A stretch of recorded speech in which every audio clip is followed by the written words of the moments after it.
Phone করছি, phone ধরছে না গো, দুবার রিং করলাম, দেখছি আরেকবার করছি। হ্যালো বল।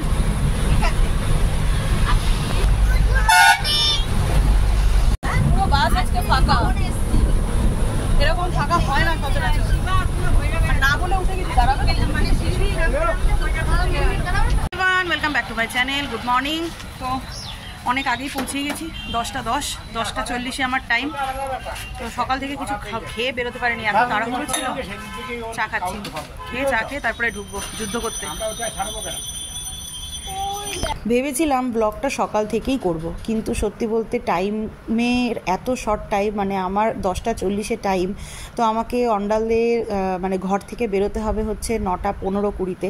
এবার 9:15-20-তে বেরোনো মানে মিস্টার দাসের সকালবেলা ডিউটি ছিল, ওরটা গুছিয়ে দিয়ে ঘরের সমস্ত কিছু সেরে একবারে বেরিয়েছি, যাতে গিয়ে আর কোনো টেনশন না থাকে। ওই জন্য ওর চক্করেই মানে দুদিক ব্যালেন্স করাটা একটু চাপে, মানে একদিকে ক্যামেরা সেট করতে করতেই 10-15 মিনিট চলে যায়। ওই জন্যই আর বাড়ির থেকে স্টার্ট করতে পারিনি।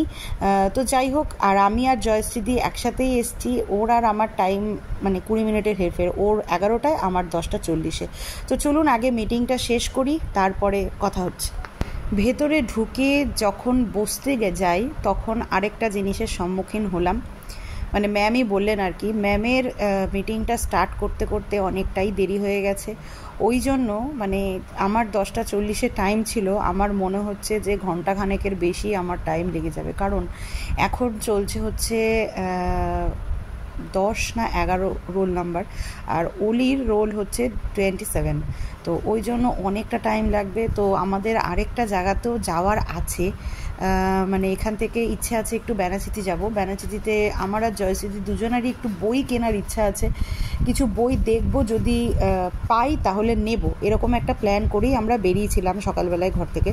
তো এখন মনে হচ্ছে ওই প্ল্যানটা ভেস্তিয়ে যাবে, কারণ ম্যাম জাস্ট স্টার্ট করেছে, এখন মানে 10 জনের হয়েছে আর কি। তো এখন আমারটা জানি না কবে হবে, মানে কখন হবে আর কি। আর জয়শ্রীদিকে আমি মেসেজ করলাম, ওর এখনও স্টার্ট হয়নি। তো যাই হোক, দেখা যাক আদৌ আজকে হয় কি না, মানে তীরে এসে তরি ডুবলো আর কি মনে হচ্ছে।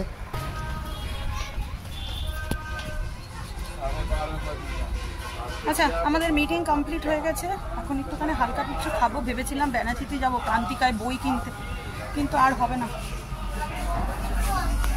এগুলো এই দুটো দিয়ে দিও না। আর আমি তুমি কি খাবে গো? হ্যাঁ হ্যাঁ, সিঙ্গাড়া খাবে? আচ্ছা, প্রচন্ড খিদে পেয়েছে এখন, যে যা হাতের সামনে পাবো তাই খাবো আর কি। বাচ্চাগুলো বলছিল সিঙ্গাড়া খাবে, কিন্তু সিঙ্গাড়াগুলো ঠান্ডা ছিল, ওই জন্য ওদেরকে মালাই দিলাম। আর আমি আর জয়শ্রী খেলাম হচ্ছে সিঙ্গাড়া। ঠান্ডা ঠান্ডা সিঙ্গাড়া খাও। আচ্ছা, আমি খেয়ে তোমার, তুমি এটা খেয়ে ফেলো, খাও। কেমন জয়শ্রী? থ্যাংক ইউ, এই গরমে এরকম জাতীয় খাবার খেয়ে তুমি আশীর্বাদ প্রাপ্ত হবে আমার কাছ থেকে। সত্যি বলতে খিদের পেটের মধ্যে যা দেওয়া যায় না তাই কিন্তু অমৃত লাগে, তাই না? লস্যি খাওয়ালো, তারপরে আবার দই খাওয়াতে বসেছে। আর আমি খাইছি নোনতা, মিষ্টির ডিপার্টমেন্টে, আমি আছি নোনতার ডিপার্টমেন্টে।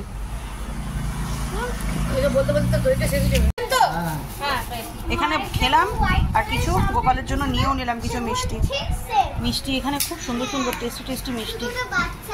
এদের দেখুন সকাল থেকে রোদের মধ্যে টুইটুই করছে, এদের কোনো এনার্জি লস নেই। তো এখন আমরা বাসের জন্য দাঁড়িয়ে আছি, আর ওদের ফুর্তির শেষ নেই। যত বলছি যে চুপটি করে দাঁড়া, গরমের মধ্যে ঘেমে গেছিস, তত দেখুন মানে বলে না, একেই বলে মনে হয় বাচ্চার ছেলেবেলা।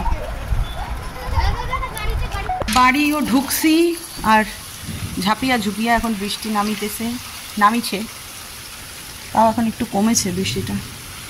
প্রচণ্ড মেঘ ডাকছিল, কয়েক সেকেন্ডের বৃষ্টি, ব্যাং আর একটু জোরে হলে আর একটু ভালো হলে পারে, তবে না ঠান্ডা হওয়ার বৃষ্টি নয় এটা। Hello, good morning. তো কালকের ব্লগটা আর কন্টিনিউ করতেই পারিনি, মানে স্কুল থেকে এসে এতটা শরীর খারাপ হয়ে যাবে ভাবতে পারিনি। মানে কালকে স্কুলে এক্সেস টাইম গেছে, মানে এইরকম হয় না। অন্যবার তো যাই ঘন্টা দুয়েকের গল্প হয়, ঘন্টা দুয়েকের মধ্যে হয়ে যায় সব কিছু, কিন্তু মানে যাতায়াত নিয়ে। কিন্তু কালকে এতটা পরিমাণে দেরি হয়ে গেছে, মানে স্কুলের ভেতরেই আমার ঘন্টা 2 ঘন্টা মতন চলে গেছে মিটিং করতে করতে। তো ম্যাম মিটিংটা খুব দেরিতেই স্টার্ট করেছিল, ওই জন্যই অতটা দেরি হয়েছিল। তো আর বাড়িতে আসার মানে ওখানে খাওয়া দাওয়া করলাম যেইটুকু, ওইটুকুই আমার খাওয়া, মানে বাড়িতে এসে আমি আর কিছু খেতেও পারিনি, কিছুই না।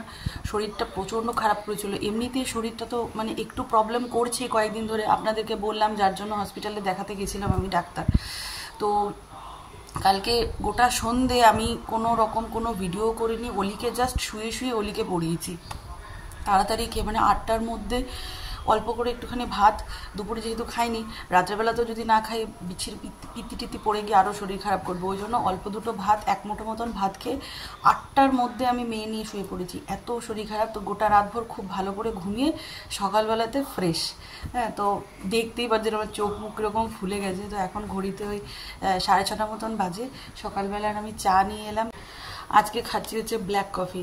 হ্যাঁ, কারণ ব্ল্যাক কফিটাই একমাত্র মানে ইনস্ট্যান্ট এনার্জি দেওয়ার জন্য খুব ভালো, মানে চাটা তো ভালোই, কিন্তু ব্ল্যাক কফিটা আরও ভালো। তো এখন তো ঘরের কাজকর্ম করতে হবে, কিন্তু ওই যে অনেকটা টাইম শুয়ে পড়লে না এই প্রবলেমটা হয়, মানে ইচ্ছেই করে না, তখন ল্যাথার্জি লাগে। তো ওই জন্য কফিটা খাবো, খেয়ে তারপরে ঘরের কাজ কমপ্লিট করব। আর অলি গেছে হচ্ছে ড্রয়িংয়ে, মিস্টার দাস দিয়ে এসছে ওকে। তো ঠিক আছে, শনিবারের ব্লগটা এখানেই শেষ করছি, এরপরে থেকে সানডে ব্লগ স্টার্ট করব। তো সবাই সুস্থ থাকবেন, ভালো থাকবেন, সবাইকে ভালো রাখবেন। আজকের জন্য টাটা।